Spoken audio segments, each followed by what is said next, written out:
بسم اللہ الرحمن الرحیم۔ السلام علیکم۔ اللہ کے رسول حضرت محمد مصطفیٰ صلی اللہ علیہ وسلم بار بار امام حسین کو بلند کر کے دنیا کو یہ بتاتے تھے کہ یہ حسین مجھ سے ہے اور میں حسین سے۔ اے لوگو، اگر حسین پہ کوئی مشکل وقت آ جائے اور یہ تم سے مدد طلب کرے تو اس کا ساتھ دینا، کیونکہ یہ جنت کے جوانوں کا سردار ہے، میرا خون ہے، میری اولاد ہے۔ لیکن افسوس، ابھی رسول اللہ کی رحلت کو تھوڑا وقت ہی گزرا تھا کہ کربلا کے میدان میں ایک طرف 9 لاکھ کا مجمع تھا تو دوسری طرف وہ حسین جس کو اللہ کے رسول اپنے کندھوں پہ سوار کرتے تھے۔ امام حسین علیہ السلام اپنے نانا کی امت سے بار بار کہتے کہ کیوں میرا راستہ روکا ہے؟ اے لوگوں، پہچانو میں تمہارے نبی کا نواسا ہوں۔ کیوں 3 دن سے میرے بچوں کو پیاسا رکھا ہے؟ کیوں میرے عزیز و کاروں کو شہید کیا ہے؟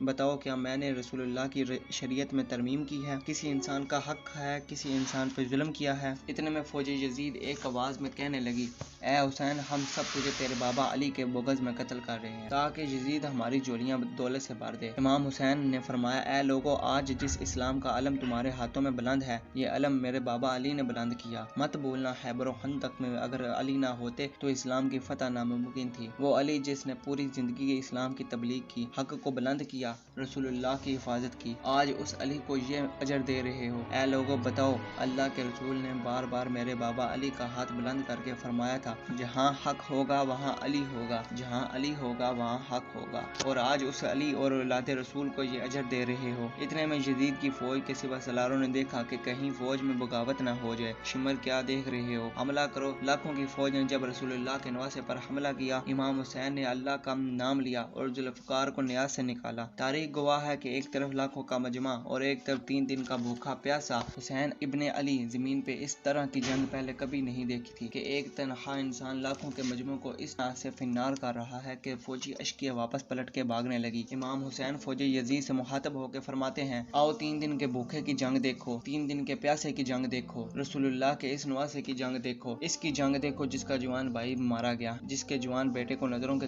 سامنے قتل کیا گیا، جس نے اپنے ہی ہاتھوں سے اپنے بچے کی قبر بنائی۔ امام حسین شیر کی طرح فوجی یزید سے لڑ رہے ہیں۔ اتنے میں آواز غیب آتی ہے، حسین تیرا اللہ تجھ سے راضی ہوا۔ بس اس صداقت سننا تھا، امام حسین نے اپنی ذوالفقار کو تھام لیا۔ اتنے میں عمر بن سعد کہتا ہے، شمر، کیا دیکھ رہے ہو؟ یہ علی کا شیر ہے، اس کو موت دینا ناممکن ہے، جاؤ خیموں کو آگ لگا دو۔ بس کچھ ظالموں نے بیبیوں کے خیموں کو آگ لگا دی اور کچھ امام حسین کو دور سے تیر مارنے لگے۔ امام حسین کبھی بیبیوں کے خیموں کی طرف بڑھتے، کبھی فوج کی طرف بڑھتے۔ عمر بن سعد اور شمر نے فوج کو 4 حصوں میں تقسیم کر دیا اور یہ کہا کہ کوئی بھی حسین کے قریب نہ جائے، جس کے پاس جو چیز ہے وہ حسین کو مارے، جس کے پاس نیزہ تھا اس نے نیزہ مارا، جس کے پاس تیر تھے وہ تیر مارتا رہا، جس کے پاس برچیاں تھی وہ برچیاں مارتا رہا۔ تاریخ نے لکھا ہے، جس کے پاس مارنے کے لیے کچھ نہ تھا وہ کربلا کی گرم زمین سے مٹی اٹھا کے امام حسین کے جسم مبارک پہ ہزاروں زخم لگتے رہے۔ آپ کے جسم مبارک پر اتنے تیر تھے کہ آپ کا جسم مبارک نظر نہیں آ رہا تھا۔ بس جیسے ہی نواسے رسول گھوڑے کے سی سے زمین پہ آتے ہیں، فوجی یزید جھومنا شروع کر دیتی ہے، لیکن اتنے میں وہ گھوڑا جس پہ آپ سواری کیا کرتے تھے وہ امام حسین کے چاروں طرف گھومنا شروع کر دیتا ہے تاکہ ان تیروں سے اپنے آقا حسین کو بچا لوں۔ وہ گھوڑا دوڑ ہی رہا تھا۔ اتنے میں عمر بن سعد نے کہا، اے لوگوں، رکو، میں نے اپنی آنکھوں سے دیکھا تھا، اس گھوڑے پر اللہ کے رسول سواری کیا کرتے تھے، کہیں تیر اس گھوڑے کو نہ لگ جائے، اور یوں تیروں کو چلانا بند کیا گیا۔ افسوس ہے، ان لوگوں کو اس گھوڑے کا احترام تو معلوم تھا جس پہ رسول اللہ سواری کیا کرتے تھے، لیکن اس حسین کا احترام بھول چکے تھے جن کو اپنے کندھوں پر سوار کر کے امت کو دکھایا کرتے تھے۔ بس امام حسین زمین کربلا پر اپنا سر رکھ کے اللہ کا شکر کر رہے ہیں، اور وہاں فوجی یزید کے محترم سپاہی امام حسین کا سر کاٹنے کے لیے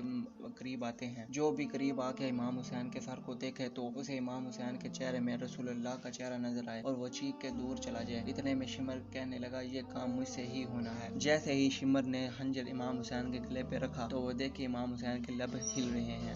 اس نے سوچا، ہم نے حسین کا پورا خاندان قتل کر دیا، 3 دن تک حسین کے بچوں کو پیاسا رکھا، شاید حسین ہمیں بد دعا دے رہے ہوں گے۔ سننے کے لیے کان قریب کریں تو کیا سنے؟ امام حسین علیہ السلام اللہ کے دربار میں اللہ کی نعمتوں کا شکر کر رہے ہیں کہ اے اللہ، تیرا شکر ہے کہ اس عظیم امتحان کے لیے تو نے اس حسین کو چنا۔ اتنے میں امام حسین نے آنکھیں کھولیں اور شمر سے کہا، اے شمر، کیا تو نہیں جانتا میں رسول اللہ کا نواسا ہوں، جنت کا سردار ہوں، حق پہ ہوں،